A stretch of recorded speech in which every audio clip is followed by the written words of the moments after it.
ரசூலா அதுல எப்படி குறிப்பிட்டாங்கன்னா, சொர்க்கத்துக்கு 8 வாசல், அது 4 வாசலுக்கு பேர் இருக்கு.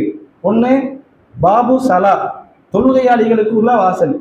பாபு சதக்கா, தான தர்மம் செஞ்சவங்களுக்குரிய வாசல். பாபு ஜிஹாத், போர் செஞ்சு இறை பாதையில போர் செஞ்சாங்க அவங்களுக்கு ஒரு வாசல். அடுத்து பாபு ரையான் அல்லது பாபு சியாம், நோன்பாளிகளுக்குள்ள வாசல். இந்த வாசலை குறிப்பிட்டு நோன்பாளிகளுக்குள்ள வாசல நோன்பாளி மட்டும்தான் போவாங்க. தர்மம் செஞ்சவங்கல்ல தர்மம் செஞ்சவங்க மட்டும்தான் போவாங்க. தொழுகையாளிகள்ல தொழுகையாளி மட்டும்தான் போவாங்க, வேற யாருக்கும் அனுமதி இல்லை.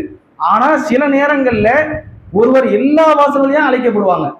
இப்ப இந்த ஒரு ஜோடி பொருள் இருக்கா இல்லையா, ஒரு ஜோடினா இப்ப நாம ஒரு பொருளை கொடுக்கும் போது ஒன்னா கொடுக்காம ஒரு ரெட்டிப்பா அல்லது அதிகப்படியா கொடுக்கறத குறிக்கும். அந்த அடிப்படையில மிகுதியான நன்மைகள் யார் செய்யறாங்களோ அவங்க எல்லா வாசல்களையும் அழைக்கப்படுவாங்க.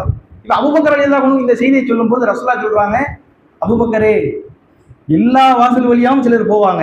அவங்க அதான் கேட்கறாங்க, நல்லா எடுத்து எல்லா வாசல் வழியாவும் சிலர் போவாங்களா? ஒவ்வொரு ஆளுக்கு ஒவ்வொரு வாசல் சொல்றீங்களே, எல்லா வாசல் வழியாவும் யாராவது போவாங்களா? போவாங்க. அதுல நீங்களும் ஒரு ஆளா இருக்க நான் விரும்புறேன்.